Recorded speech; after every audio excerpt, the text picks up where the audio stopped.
From the stars in the sky to the fish in the sea. This is written by Kai Cheng Tom, illustrated by Wai-Yant Lee and Kai Yun Ching. Once upon a time, in a little blue house on a hill on the edge of town, a baby was born. They were born when both the moon and the sun were in the sky, so the baby couldn't decide what to be. Boy or girl, bird or fish, cat or rabbit, tree or star. So the baby looked a little like everything. They looked very strange. All the same, the baby's mother gave her child a bath and rocked them in her arms. Your name, she said, is Mulan. And she sang a song that her own mother had sang to her long ago. Whatever you dream of, I believe you can be, from the stars in the sky to the fish in the sea. You can crawl like a crab or with feathers fly high, and I'll always be here. I'll be near standing by, and you know that I'll love you till the day that I die. And even though they still couldn't decide, the baby felt loved. Mulan grew up to be a strange, magical child who was always changing. They grew feathers and wings to fly with bluebirds in the morning, scales and a tail to swim with fish in the afternoons, and fur and paws to play with puppies in the evening.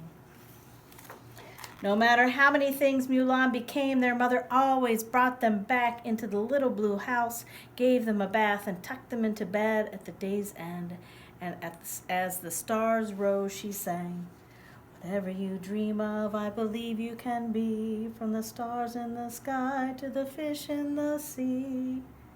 And Mulan felt loved.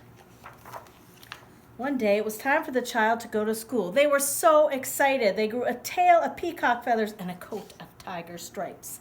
Have fun, said Mulan's mother. But when they got to the school, the other students were either boys or girls. They had no feathers, no scales, no leaves, no fur, no fins, not even any sparkles.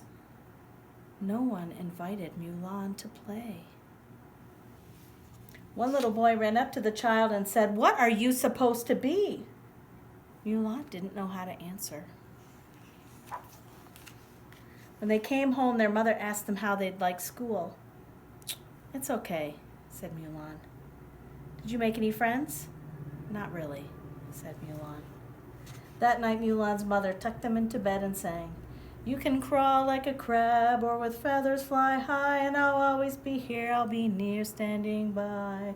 And you know that I'll love you till the day that I die. And Mulan felt loved, but also worried. The next day they wore turtle shell and porcupine spines.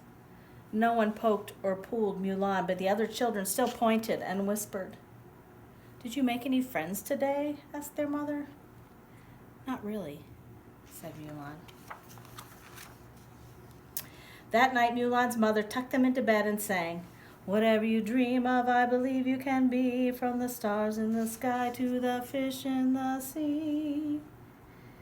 And Mulan felt loved, but they also felt sad. The next day, Mulan wore no feathers, no scales, no leaves, no fur, no fins, no shells, no spines, not even any sparkles. Mulan was invited to play baseball with the boys. No one pointed, whispered, laughed, or stared, but Mulan joined the little girls playing hopscotch. "Boys don't play hopscotch," said a little girl. "Are you a boy or a girl anyway?" asked a little boy. "Didn't you have a shell the other day?" asked a little girl. "And feathers the day before?" "What are you supposed to be?" said several children at once. "I don't know," Mulan shouted, and galloped out of the playground on horse's hooves, swam through the stream with a fish's tail, and soared up the hill on eagle's wings. "How was school?" asked Mulan's mother. "I wore feathers and stripes so the other kids would think I was beautiful, but they thought I was weird. And then I wore a shell and a spine so that no one would pull or poke me, but they wouldn't talk to me. And then I tried to just be like everyone else, but I haven't made any friends. I can't decide what to be. Why do I have to be just one thing?" "It isn't always easy to be different from everyone else," said their mother. "But you can only be who you are. What if the other children don't like who I am? Sniffled Mulan. Their mother smiled sadly. I don't know, she admitted, but I do know this. Whatever you dream of, I believe you can be, from the stars in the sky to the fish in the sea. And Mulan felt loved. That night, they slept a deep sleep. The next day, Mulan wore fur, feathers, scales, leaves, and many sparkles that glittered like stars. For a moment, none of the other children spoke, and then the little girl said, "You can fly? That's so cool." "I like your sparkles," said a little boy. "I'm sorry I pulled your feathers," said the boy with red hair. "I was a little jealous of them." Mulan asked, "Does anyone want to play with me?" They showed the other children how to gallop like horses, climb like monkeys, and swim like fish. It was fun to be many different things. And the child of fur, feathers, scales, leaves, and sparkles, who was neither boy nor girl, but many things and always changing, felt happy. In the little blue house on the hill on the edge of town, Mulan's mother smiled and sang the song her mother had sang to her once upon a time. Whatever you dream of, I believe you can be, from the stars in the sky to the fish in the sea. You can crawl like a crab or with feathers fly high, and I'll always be here, I'll be near standing by. And you know that I'll love you till the day that I die.